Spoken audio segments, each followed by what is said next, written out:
Ang sampalok. Ito po ay mayaman sa antioxidant, magnesium, phosphorus, potassium at sodium. At ito po ay anti-cancer, nagpapalakas ng puso, nagpapababa ng kolesterol, antimicrobial, anti-diabetic.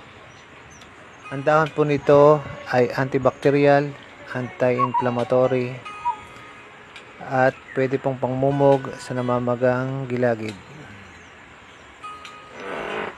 At lunas din po sa sumasakit na puson.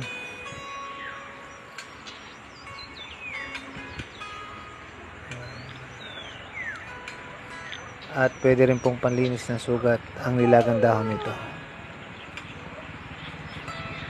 Salamat po sa panonood.